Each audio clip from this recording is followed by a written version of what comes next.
Hi babes and welcome back to my channel. How's it going?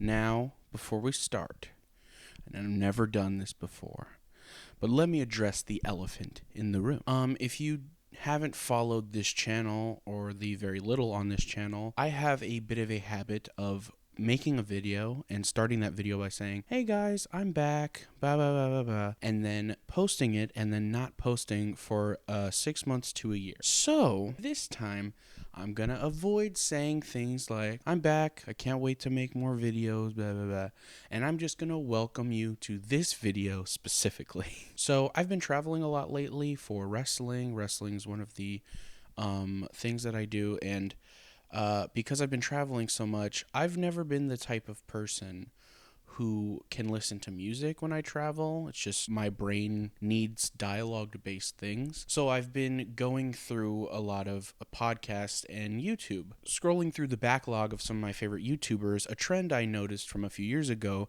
was the childhood trauma videos. And I know to some of you that might sound kind of dark, but what they meant by childhood trauma was media that they saw when they were kids that was very scary to them. And I always wanted to make a video like this, but I just honestly never got around to it. So I figured, keeping up with my brand, what better way than to do the trend about 4 years too late. And so with that being said, welcome to the channel. Let's get into my childhood trauma media. Do you remember these? I sure do. But for the few of those who may not remember, I'll give you a little history. So when I was a young girl around 6th or 7th grade, I remember getting a text from one of my friends that had an attachment along with it. I opened the text and was bombarded with this story about a young girl who suffered so much bullying that it drove her to suicide. However, the young girl never found peace in the afterlife, coming back as a vengeful spirit and killing every one of her bullies. However, this was not enough, and after claiming all of the lives of each one of her tormentors, she still never found peace. So now she roams the earth as a vengeful spirit looking for victims, claiming the lives of anyone who reads this story. However, if you would send this message to 10 of your friends, she would spare your life, as you had given her more potential victims. So I read that and I was like, fuck that, and sent it to literally everyone I know. 10 might not be enough, bitch, I don't know. And let's just completely ignore that I sold out everyone on my contacts list and focus on the problem at hand, which is that I was actually paranoid enough to think that this would happen. Like, even if the connected story was real, how fucking stupid am I to think that this poor girl who suffered this awful tragedy is now the evil text message ghost? And it sounds ridiculous now, but honestly, when I was younger, this stuff scared me. I often tried to play it off like it was stupid, or that I would send the texts ironically to show my friends how silly it was, but I genuinely was scared that this girl was going to come get me in the middle of the night. These type of chain texts don't really exist anymore. We're a lot more commonly getting the ironic texts about Santa and his ho-ho-hos or whatever. But whether or not these texts will ever come back or we'll get another version of them, at the end of the day, I'll never forget when I received my first chain text.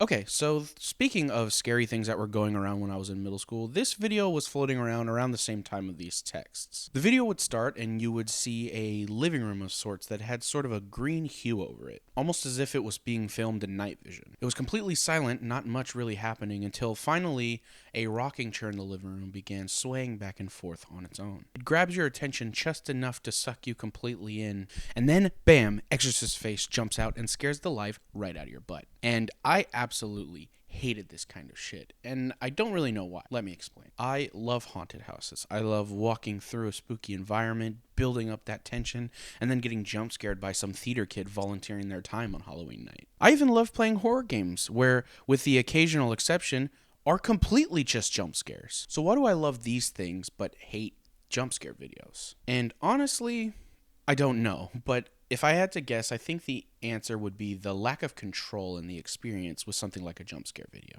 Whenever I get scared or startled during a movie, a game, or a haunted house, I'm actively participating in that experience. I went into these things knowing what I signed up for. And so anytime I get scared, it's of my own volition. It's my fault. But with something like a screamer video, half of the time you either come across them randomly or they're sent to you. And in both scenarios, you're never prepared for the situation. You're not ready to be scared. You're not prepared to be startled. So you're left completely vulnerable. And even to this day, as an adult in their mid-20s, I hate coming across a video letting my guard down, getting more and more comfy, before a low quality rip of a scream earfucks my headphones. 0 out of 10, would not recommend. Okay, so this one's a little weird. When I started writing this script, I started looking for a very specific video titled "The Scariest Picture on the Internet." However, I could not find it at all. And now I know what a lot of you are thinking. You're thinking, Salem, you darn silly old dingus. That's the first video when you look it up on YouTube. You type in "the scariest picture on the internet" and boom, it's that first thing, you silly cunt. And to that I'd say, first of all, how dare you? And second of all, I know the video you're talking about. It's this one. And this video is not the one I saw when I was a kid, which was very strange to me. The title is exactly the same, and the content of the video is also eerily similar. The only difference being, instead of this lovely DeviantArt lady we see before us, the subject of the picture in the video I saw was a different woman, wearing a black coat or a black dress and having a little handbasket. She looked to be in a dingy, run-down room or building of some kind, and she had pale white skin and bright red eyes. There was a slow lull of music played over the video, and as the video continued, the woman got closer and closer to the screen. And I know what you're thinking now is, well, Salem, you silly goose, you're just misremembering the video. It probably is just scary in your mind because you saw it when you were just a wee tiny silly little kid. So, it's probably the same video and it's just not that scary, you silly cunt. And to that point, I'd say, probably, man, I don't know. I remember it pretty vividly. And I know stuff like that happens all the time, but for some reason, that memory has always stuck with me. And honestly, it might be me just misremembering the video, but nonetheless, when I think about what I saw that day, it still gives me the creeps. Okay, hey, so quick editor's note. While I was editing this video and looking for pictures of scary ghost girls to put in the video, I found the original picture from the scariest picture on the internet video. It's this. What the fuck? I've been looking for this picture for 10 years. Fuck.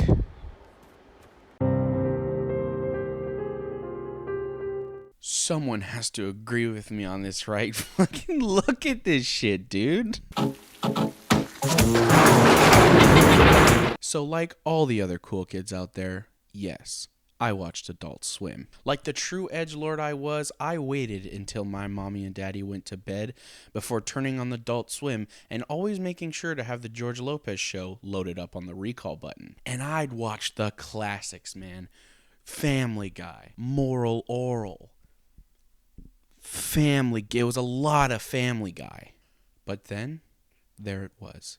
An intro to a show that would make me run back to the Lopez household faster than you can say, I know, huh? Robot Chicken, which in hindsight is a really shitty name for a show. But nonetheless, when that evil doctor man popped up on the screen and started doing stuff to that chicken, my little heart could not take it. There's just something off about the whole thing. The frantic, repetitive music, the doctor's evil giggle that matches with it, and even the doctor character model himself. Stop motion animation is already a pretty amazing catalyst for horror in general, but the fact that the doctor character looked so creepy and unnerving definitely didn't help. So yeah, as much as I used to love watching Robot Chicken out of rebellion, I'll admit, every time that intro started playing, I'd suddenly get the urge to look back at what George and the gang were up to. I got this! Yep. Just the whole show. Do you guys like how I started this video with evil ghost girls and the Exorcist, and now I'm like, hey, you know what's hella scary? The Disney Channel. No, but in all seriousness, I loved watching Zack and Cody. It was one of my favorite sitcoms, right up there with Drake and Josh. And one of my favorite things these kids shows would do was their annual Halloween episode. A lot of kids shows did this back then, and they were usually my favorite episodes. And even though I loved this episode, it hit different. So the premise of this episode is that Zack is constantly pranking and scaring his friends. So they decide to test his bravery, and they dare him to stay in the hotel's infamously haunted room. But Zack is the big dick on the block and says no problem. However, throughout the night the room comes to life and begins to become more and more progressively haunted, until eventually the ghost of a woman who was said to have died in that room appears. Zack, absolutely rightfully so, flips his shit, but then the group reveals that it was all an elaborate prank. They all share a good laugh and walk off to have some Halloween candy and becoming better friends in the process. Except then it's revealed that the ghost woman was actually a real ghost the entire time, and the hotel is haunted. Thanks, Disney Channel. I didn't want to sleep tonight anyway.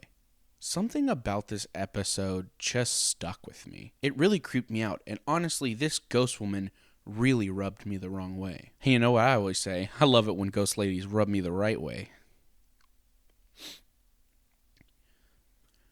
Maybe I shouldn't have come back. But seriously, it's not scary by any means to most people, obviously. But for some reason, the first time I watched with it, it really just left an impression on me. And it still remains to be one of my favorite Disney Channel Halloween specials to this day.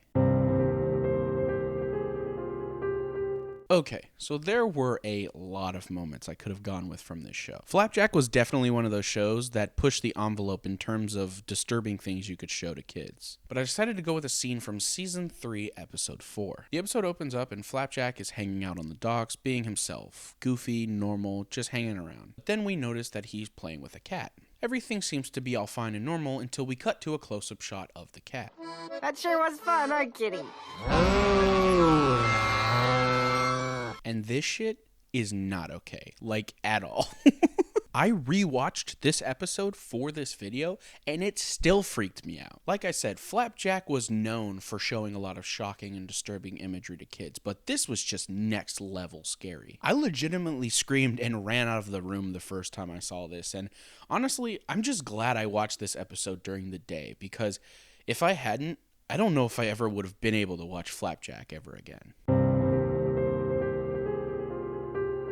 Alright, y'all, we have arrived to the final entry for this list. And I gotta warn you, this one's a little weird. So, for the longest time, even into my adult life, I had this foggy memory of a terrifying experience I had with a PS1 game. I couldn't remember what the game was called or what the disc even looked like.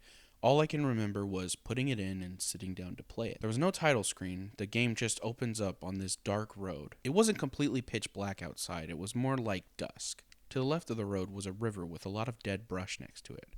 And to the right of the road was a dark, dingy house. I remember walking up and down the road and walking into invisible walls, which wasn't really an uncommon thing for PS1 games, so I didn't really think much of it. After realizing the only thing I could do was go up to the house, I slowly walked towards it. I opened the door, and inside there was a dark, dingy staircase. The house was completely dark except for the brief flashes of lightning outside of the window. I slowly crept my character up the staircase and noticed a single door at the top. Once I got to the top of the staircase, the game took over into a cutscene. The character pushed towards the door and eventually opened it, and inside the room was one single table with what looked like someone covered in a blanket laying on top. The camera slowly creeped into the person until they eventually sat up, removing the blanket. The person was inhuman, rotting, to the point of almost being a skeleton. The creature then turned its head towards the camera, and a small grin crawled across it. It slowly reached into its eye and pulled what looked to be dirty cobwebs from the inside. And then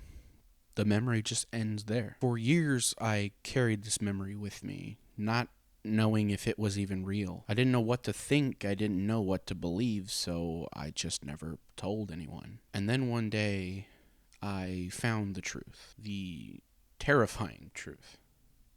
That game actually does exist. And when I found that out, I didn't know how to feel. I didn't know what to think. This memory that I was so unsure of even existing, the doubt I carried for years, came flashing forward as I realized that trauma I experienced was absolutely real. Do I feel relieved knowing that I'm not just making up a memory in my head? Or do I feel terrified that I know the experience actually happened and that game is real? And that game is medieval for the PS1, and I was completely misremembering how scary this experience was?